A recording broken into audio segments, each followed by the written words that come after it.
hablar de un tema que nos tenía a todos en vilo, por lo menos hasta ayer a la tarde, muchas expectativas tras conocer la sentencia, esperábamos el veredicto. Ayer con Guille Ramos, bueno, viste que se calculaba que iba a empezar a las 4 de la tarde, 4 y piquito. Sí. Todo tarde piaste, estuvimos siguiendo el minuto a minuto, bueno, esto finalmente arrancó cerca de las 6:15. Hay sentencia para el juicio de las turistas francesas. Sí. Contanos, bueno, ¿qué te pareció a vos?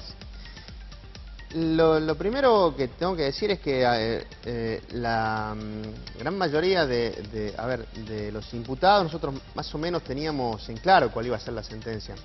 Sabíamos que Lassi iba a ser condenado, no estábamos seguros a qué, sí, uno calculaba perpetuo, le dieron 30 años, el tribunal... No se hablaba de algo intermedio, ¿no?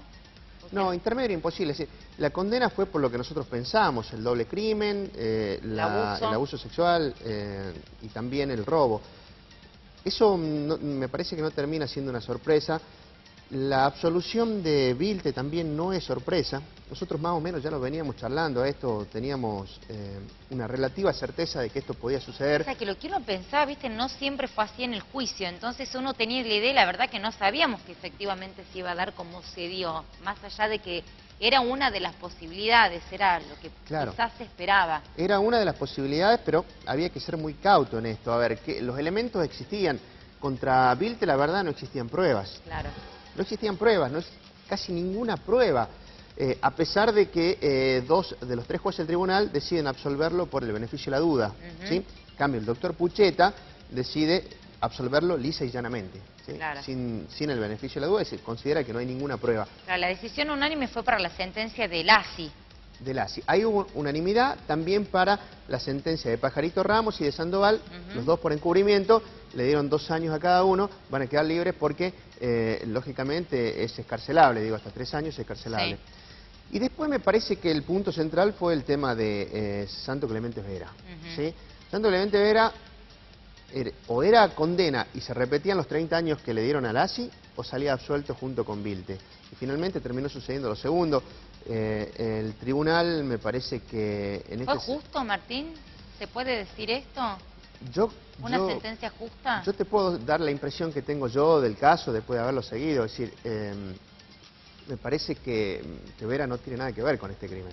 Me parece una percepción mía. Es decir, ¿cuáles son los elementos? Un estudio de ADN del doctor Corach que no es determinante porque dice puede ser él, pero puede ser alguien de la familia, y después 2 ADN que contradicen claramente ese estudio.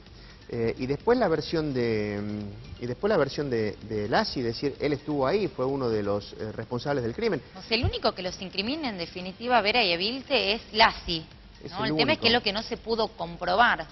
No solamente no se pudo comprobar, sino que Vera, de los 3, es el que más tenía testimonios a favor, porque el dueño del lugar donde trabajaba Vera dijo: esa tarde estuvo trabajando conmigo en mi casa, ¿sí?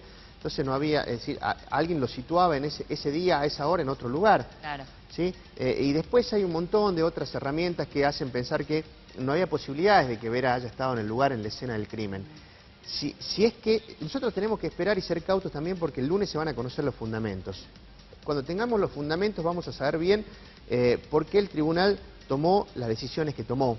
Después de, como vos lo decías recién, casi 6 horas, casi 7 horas de haber estado debatiendo, y como vimos el fallo no fue en algunos casos unánime. Bien, Martín, se hablaba también de que después de la sentencia podía surgir la posibilidad de otras líneas de investigación, porque es como que uno dice, bueno, se conoció la sentencia, pero este proceso todavía no terminó. ¿Esto puede surgir a partir de los fundamentos que se van a leer el lunes? A ver, hay varios puntos que, a mi entender, y con lo que ayer dijo el tribunal, quedaron en suspenso o sin resolución. Policías torturadores, claro, donde hay una causa. La causa de apremios, por un lado. Pero hay policías que plantaron pruebas también, y eso está comprobado. Y eso es gravísimo. Eso es gravísimo. Lo que ha sucedido en esta causa es gravísimo. Otro punto, yo creo muy importante, el caso Piccolo, que el tribunal decide incorporarlo al juicio. Está incorporado al expediente. Ahora, ¿cómo sigue? Y después me parece, hay varios puntos más, pero a mí me parece que hay uno central que es el que está planteando vos. Hay algo que está claro, que no lo puede haber hecho solamente Lassi a esto. A lo que sucedió, si es que sucedió en la zona del Mirador, y como lo plantea Lassi, no lo puede haber hecho solamente él. tiene que haber por lo menos 2 personas más, ¿sí? Y si no son Vilte y no es Veras, y si no son ninguno de los dos, ¿quiénes fueron? Ahora, si esto queda claro, digamos, en este proceso, por lo menos hasta acá, porque Lassi dijo en 3, 4, 5 oportunidades, fueron ellos, yo las violé, pero fueron ellos las que las mataron. Sí. Al último, hasta ayer que tuvo la última posibilidad de decir algo antes de conocer la sentencia, dijo, los que fuimos estamos acá, en clara alusión a Vera y a Vilte. Está mintiendo. ¿Esto puede ser parte también de otro proceso? O sea, si no se pudo comprobar que son ellos, que fueron otras personas, entonces él miente. Uno entiende que se tiene que abrir una nueva etapa de instrucción en esta causa. ¿Y quién la pide esa nueva etapa? Esas son las dudas procesales que yo tengo. Si uno no entiende lo judicial, ¿no? Yo esperaría por eso para escuchar primero los fundamentos que se van a dar a conocer, cuáles son los argumentos, en qué se basaron, cuál fue la valoración de la prueba. Eso se va a conocer recién el próximo lunes, ¿sí? A partir de ahí yo entiendo que se tienen que abrir nuevas vías de investigación, porque si no vamos a vivir con la sombra de quizás uno de los crímenes más aberrantes en Salta, sin justicia o con una justicia parcial. Sí. Porque después otro punto muy interesante de todo esto que ha ocurrido es lo que ha pasado en la etapa de instrucción. Sí, la etapa de instrucción me parece que ha sido la justicia salteña, ha venido a reparar a la justicia salteña. Claro. La justicia salteña en una etapa inicial de investigación, la verdad que ha cometido errores gravísimos, si se quieren. No solamente eso, sino que el doctor Martín Pérez ha sido uno de los jueces que ha terminado avalando, por ejemplo, la tortura policial, no ha investigado evidentemente a fondo, le ha creído la versión... gente afuera también. Es que hay gente que no sabemos si hay gente que no ha sido investigada, pero ha sido absuelta, caso del padre de Lassi, por ejemplo, o no sabemos si en realidad hay gente que nunca ha sido investigada en esta causa y que son los responsables. Y dentro de lo mismo, también para destacar en este mismo proceso, el ascenso de los policías que participaron, ¿te acordás? Eso es gravísimo. Y el ascenso al juez también, porque pasó a ser juez de cámara. El ascenso al juez tiene que ver con una promoción, eso lo resolvió después en su momento el Senado de la provincia. Hubo una cadena acá, que muy bien fue descrita en su momento por el doctor Arancibia en los alegatos. Sí. A ver, la policía le dijo al secretario de Seguridad en ese momento Sarabia, Aldo Rogelio Sarabia, después se lo dijo al ministro, Pablo Cosiner en ese momento era ministro de Seguridad, el ministro al gobernador, el gobernador a la presidenta Cristina Fernández, y la presidenta al presidente de Francia, a Sarkozy en su momento era presidente de Francia. Sí, hubo una cadena, y después de todo eso hay 135 policías que fueron beneficiados, entre ellos 35 que fueron directamente ascendidos. Tenemos un juez que pasó a camarista también, que es un ascenso, y un fiscal que hoy sigue actuando de fiscal, pero que ganó un concurso en juez de instrucción, que es el doctor Barrio Nuevo. Es decir, hubo ascensos en todo esto, hubo como una premiación, y la verdad que esto yo creo que puede llegar a tener un fuerte impacto político también. Sin duda, claro, claro, sin duda. Está confirmado, mañana el gobernador lo va a recibir a Boviar. Eso te iba a consultar. Ayer también, después de conocer la sentencia, yo lo venía siguiendo por radio a esto, bueno, todo el mundo esperaba la declaración de Jean-Michel Bouvier, que dijo que cuando termine el proceso le iba a hablar con los medios. Bueno, quizás justo ayer no era el día, ¿no? Por todo lo que genera el haber escuchado la sentencia, en parte lo comentamos hoy a la mañana, fue un poco lo que él pide, porque él sobre todo apunta a Gustavo Lassi y dice que no hay pruebas suficientes que involucren a Vera y a Vilte, y habló también del encubrimiento de Sandoval y de Ramos. Ayer no quiso hablar, lo justificó su abogado, dijo, bueno, sepan disculpar que es un momento clave para la familia, para él, por todo lo que han vivido. ¿Va a hablar Jean-Michel Bouvier de acá en adelante? Sí va a hablar. De hecho, en la otra campana, va a estar en la otra campana el miércoles. Perfecto. Mañana. Mañana va a estar dando una entrevista en la otra campana, donde, bueno, vamos a tratar de profundizar en cuál es su parecer sobre el tema.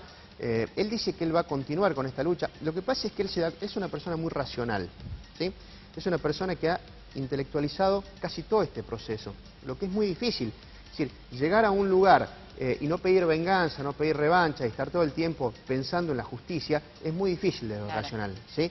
Más en los tiempos que vivimos en la Argentina, ¿no? Donde siempre nosotros estamos tratando de ajusticiar a la persona que comete un delito y no de reparar a las víctimas, sino buscar Claro. justicia en función de las Claro. víctimas. Eso es lo que está buscando Jean-Michel Bouvier, una persona que se ha vuelto un experto, él ha estudiado el expediente, es una persona que conoce minuciosamente toda la etapa de instrucción, es una persona que ha seguido todo el proceso del juicio, que tiene una caracterización social y cultural sobre la provincia de Salta, política también me atrevería a decir, por eso es que él pide una reunión primero con el gobernador y después con la presidenta Cristina Fernández, que no sabemos si lo va a recibir. Es una persona que ha dicho ya que va a seguir con esto, es decir, esto no termina acá. Claro. Él sabe o piensa, yo anoche hablé con él, hablé de manera personal y él está relativamente conforme con este fallo. Claro. ¿Por qué relativamente conforme? Porque él tiene la percepción de que este tribunal hizo justicia con 2 de los 3. Claro. Sí, liberó a 2 de los 3, él lo dijo de un principio, que él prefería que hayan responsables libres a inocentes presos. Lógico. Y cuando hablaba de inocentes presos se refería justamente a Vera y a Vilte, él considera que no había pruebas en su contra. Y también creo que está conforme con la condena a Gustavo Lassi, pero sabe que hay más personas que no han sido investigadas. Es que creo que es la duda que nos queda a todos. Después de esto, ¿qué? ¿Y a quién encubre Lassi? Capítulo aparte también lo merece Martín, ayer escuchar las repercusiones la familia de Vera y de Vilte. Sí. Después de todo este proceso y tras haber quedado de alguna manera fuera de la causa, ¿y ahora qué? ¿No? La mancha del apellido, del nombre, del honor, Claro. el volver a empezar después de ¿cuántos años de estar presos? 2 años y medio, 3. 2 años y medio, sí, claro. ellos Claro, o sea, fueron- recuperar. Y lo que decían ayer los familiares, ¿no? Ayer uno de los familiares de, no me acuerdo si de Vero de Vilte decía, no tenemos nada que ver con esta gente, no sabemos, le decían, bueno, ¿por qué Gustavo Claro. Lassi apuntó contra Vera y contra Vilte? Claro, para entender el testimonio de estas personas hay que conocer el proceso que ellos han transitado y donde ellos viven, es decir, donde ellos viven viven en San Lorenzo, que si bien hoy está incorporado a la ciudad, ellos son de San Lorenzo, pero de los pobladores originarios de San Claro, Lorenzo. sí. Ustedes fíjense en lo que decía Pajarito Ramos, uno de los que fue condenado por encubrimiento, es decir, yo soy una persona que tengo buena relación, era presidente de un fortín, me levanto todas las mañanas a trabajar. Claro. Para ello está en juego no solamente la condena en términos Lógico. penales, sino el orgullo. Totalmente. ¿Sí? ¿Qué fue lo que dijo, por ejemplo, un familiar de Vilte cuando salió? Nos mancharon el apellido. Lógico. Nuestro apellido está manchado. Es decir, Es que no es poca cosa, Para imagínate ellos acusarte no. de semejante crimen. claro, para ellos no, es decir, porque para ellos ha pesado mucho más. A ver, la mancha que ha generado en estas familias históricas, en estas zonas, con esta reputación, porque uno cuando le preguntaba, cualquiera decía, no, esta gente no puede ser la Claro, responsable, claro. que una condena penal. Es decir, para ellos el señalamiento ha sido mucho más grave. Por eso para ellos va a ser mucho más importante ahora que le limpien el apellido, Claro. que yo entiendo que aparte de esto van a iniciar acciones contra la provincia por haber estado casi 3 años. Lógico. Ahora, Corresponde también, En ¿no? un par de meses ya se iban a cumplir 3 años de detención. Sí, claro, yo entiendo que va a haber un inicio legal contra la provincia en este Otra sentido. cosa que me quedó dando vueltas que escuchaba de ayer también por parte de uno de los familiares es, Gustavo Lassi no se juntaba con nosotros, él se relacionaba con otra gente, Sí, él se juntaba con gente rica, sí. ¿no? Y Y eso vuelve es a cierto. dar vueltas esta idea de los vínculos de Lassi, de si Lassi encubre a alguien de la familia o a alguien que está por fuera de la familia, y volvemos a plantear si está encubriendo a alguien vinculado al poder también. Por ahora son dudas, quizás la certeza hoy es que Vera y Vilte no tuvieron nada que ver, el punto es ¿quién? Claro. Después de Lassi, Ese es ¿quién? Eso va a ser materia de hipótesis y la verdad que nosotros hoy lo peor que nos puede pasar es caer en estas hipótesis que van a traer seguramente más daños que certezas en esto. Es decir, hablar de gente del poder, hablar de amigos de plata, digo, yo te voy a contar algo. Sí, yo que he tenido la posibilidad de leer el expediente y en etapa de instrucción, hay una declaración muy interesante que hace Fernanda Cañizares, que yo no sé por qué no fue después más desarrollada en este juicio, cuando le preguntan si Vera y Vilte eran amigos de Lassi. Fernanda Cañizares era la novia de Lassi, novia de la que Gustavo tenía la Lassi. cámara, la que tenía el celular, Claro. y que después, luego de varias pesquisas, se logra dar con Gustavo Lassi. Y que después se va a vivir a Buenos Aires también esta chica. Se fue, sí, pero declaró en el juicio. Sí, pero no sí, sé, sí. Ella cuando, en el expediente, cuando le preguntan si era amiga de Vilte y de Vera, ella dice que no. yo no sabía que tenía relación con Vilta y con Vera. Y fue una de las grandes cosas que me parece que han valorado los jueces, que nadie nunca los vio juntos y resulta que Lassi dice que estuvieron juntos en la zona del Mirador. Pero dice algo muy interesante. Da nombres de los amigos, esto está en el expediente, da nombres de los amigos de Lassi. Lógicamente, ninguno de estos amigos era gente que vivía en la zona, si se quiere, eran campesinos de la zona. Era gente de apellidos conocidos en Salta. Dice, yo sé que Lassi se juntaba con esta gente y da los nombres. Bueno, esto nunca fue investigado. Ojo, que sea amigo Lassi de esta persona no quiere decir que hayan participado. No los incrimina. No los incrimina en absoluto. Pero vuelven a surgir las dudas de todas las cosas, de todos los cabos sueltos que quedaron en etapa de instrucción. Ese es el punto, ¿no? Sí, ¿cómo se hizo la etapa de instrucción? Tal cual, acá tal cual. Están demostradas irregularidades. Acá sabemos que la policía intentó armar la causa. Claro, esto está demostrado, ¿no? Inclusive hay otros policías que lo han dicho, digo, el hecho de que se haya plantado un arma. ¿Sí? No, hay cosas que han sido... Y las balas también en la zona 2 o 3 días después. Las vainas también. Tremendo. Decir, la verdad que ha sido tremendo. Y después hay un montón de testimonios que han quedado de lado y yo no entiendo por qué no han sido tomados en cuenta. Gente muy seria que iba a caminar por la zona o clubes de montañas que dijeron, nosotros escuchamos disparos, pero no el día 15, los escuchamos el día 16. Eso nunca fue tenido en cuenta. Es decir, hay cosas que, bueno, vamos a esperar los fundamentos el próximo lunes y vemos si algo de todo esto aparece y si se abre una nueva línea de investigación. Bueno, de acá en adelante, veremos qué es lo que pasa. No tengo alfajores, tengo desayunos, no sé si te viene bien. Está bien. ¿Sí? Bueno, 2, sí, dije. ¿Y pueden ser merienda o no? Sí, lo que vos quieras. Bueno, lo que vos quieras. 2 van, Bueno, para que lo tengas en cuenta. Gracias, Martín, como siempre, un placer. Muchas gracias.